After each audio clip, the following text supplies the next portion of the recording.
We are up and out after 3 days here at Big Bend National Park. When I booked this, I was worried 3 days might be too long. I wasn't sure how much there was to do. Turns out that was not something I should have worried about. This is a huge park, tons of different scenery, different places to visit, history, really fascinating. One problem when you're traveling with a dog is it can be tricky to find things that you can do. A lot of restrictions on where dogs can go, particularly an older dog that's not in great health. I was able to find a couple short hiking trails right off of the road, so I thought I'd tell you about a few of those. While Maureen does some sketching, I'm going to squeeze in a quick hike on the Burro Mesa Pour-Off Trail. I think a pour-off is basically a waterfall. I'm sure it's dry right now, but it's a 1 mile round trip hike down a box canyon. So it sounds like the perfect thing to do while Maureen does a little art.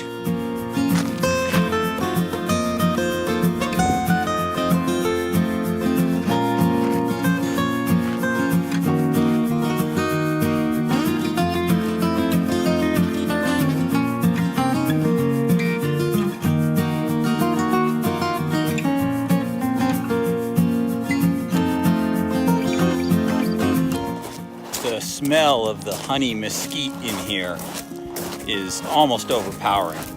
The bees certainly seem to like it too.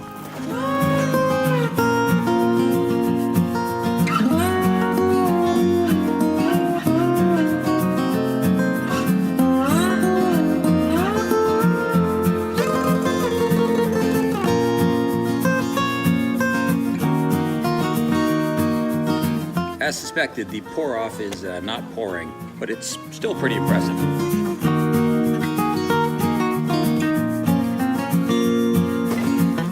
At a half mile each way, this is the perfect short hike, especially on a day like today where it's not too hot.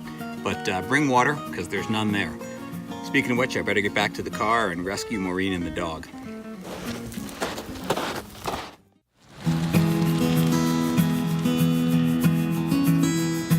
The canyon is 8 miles long and 1,500 feet deep, and in some places it's only 30 feet wide at the bottom where the river has channeled through it.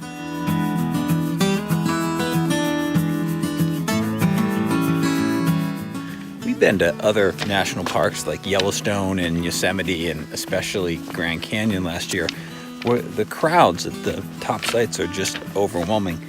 There's nobody here. I think last week was school vacation week. So that might have been when the big crowds were here, but I mean, this is one of the top sites in the park, and there were 2 other cars in the parking lot. This is great.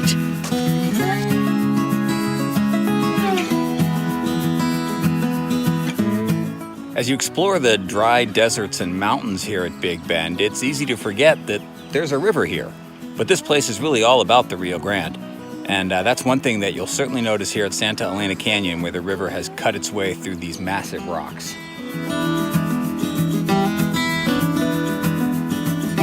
Looking into the canyon from the overlook was one thing, but it's time for an up-close look. And before I can get close, I gotta go up.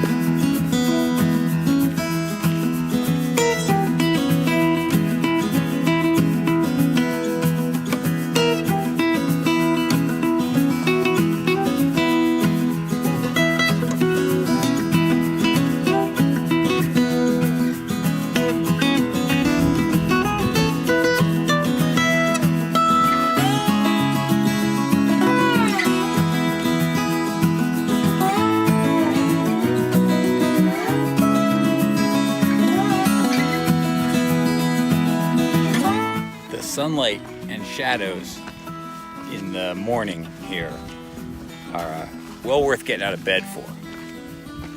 Really lights up the rocky cliffs and shows off the nooks and crannies of this canyon. Speaking of nooks and crannies, I'm ready for an English muffin or something for breakfast.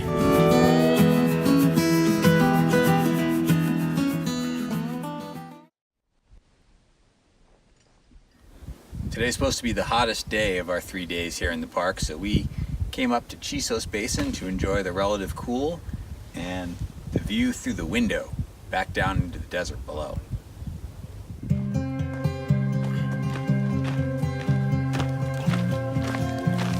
If this is the last piece of footage the search and rescue team finds on my camera, it'll make a great bit on the late night news.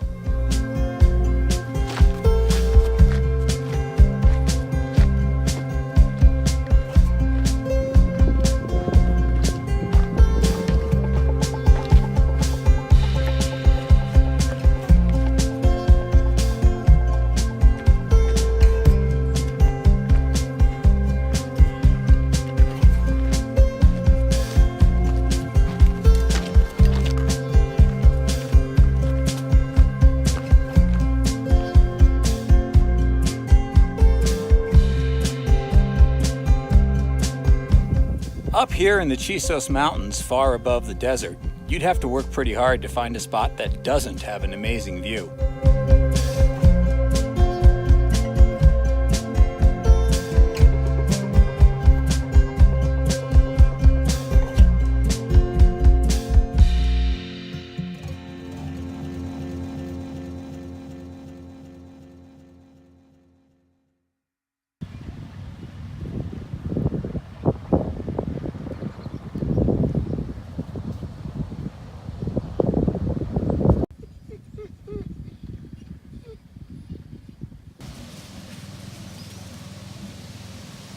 Evelinas! You're surrounded. I know it.